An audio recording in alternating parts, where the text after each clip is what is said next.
అది ఏం జరుగుతుందో చూద్దాం. అయితే ముందు అసలు ఈ ట్విస్ట్లు ఏంటనేది ఒకసారి మా ఇన్పుట్ ఇన్ఛార్జ్ శ్రీహరి అలాగే మా నెల్లూరు కరెస్పాండెంట్ మహేష్ ఇద్దరు ఎక్స్ప్లెయిన్ చేస్తారు మనకి.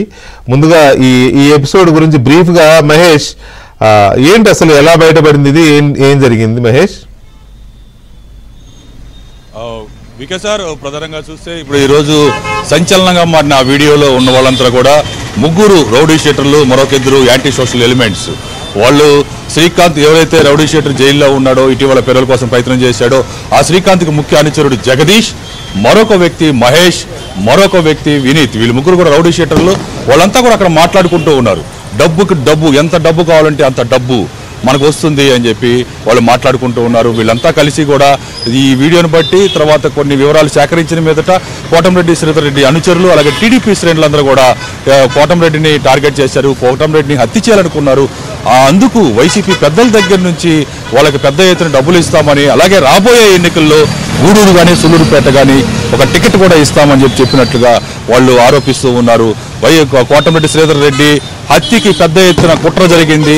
రాజకీయంగా సాధారణ రాజకీయాల్లో ఇతర పార్టీలను ఫేస్ చేయలేక ఈ విధంగా ఒక హింసాత్మకమైనటువంటి వాతావరణాన్ని సృష్టించి ప్రశాంతమైన నెల్లూరులో అలజలు సృష్టించేసి జరుగుతున్న పరిణామాలు వరుసగా కావాలి కానీ కోవూరు అలాగే ఈరోజు నెల్లూరు రూరల్ ఈ పరిణామాలన్నీ కూడా అందుకే చేస్తున్నారని చెప్పి వాళ్ళు చెప్పుకొస్తున్నారు. దీన్ని మళ్ళీ మభ్యపెట్టేదాని కోసం ముందుగా ఏ ఎమ్మెల్యేలు అయితే ఉన్నారో కోటంరెడ్డి శ్రీధర్ రెడ్డి కానీ అలాగే పాశం సునీల్ గూడూరు వీళ్ళిద్దరి దగ్గరికి వెళ్ళి ఆమె లెటర్లు తీస్తున్నారు. ఇదంతా కూడా ఒక నాటకీ పరిణామం.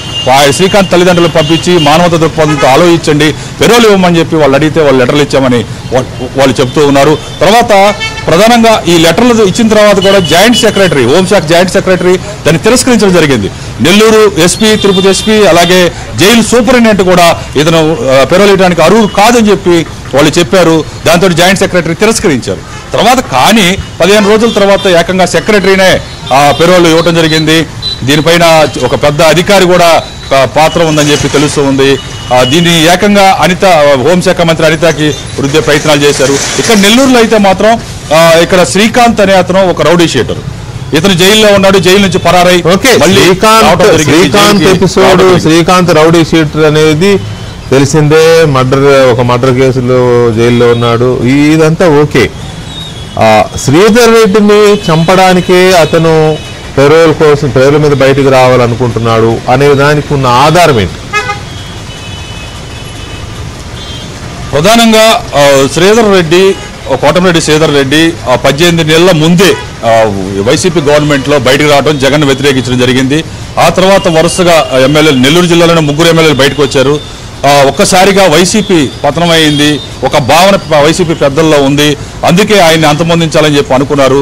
ఇప్పుడు కూడా ఈ 13-14 నెలల్లో దాదాపు పెద్ద ఎత్తున 200 కోట్లతోటి నియోజకవర్గాన్ని అభివృద్ధి చేయటం, రికార్డులు సృష్టించడం, ఒకే రోజు 300 పైగా పనులకి శంకుస్థాపన ప్రారంభోత్సవాలు చేయటం.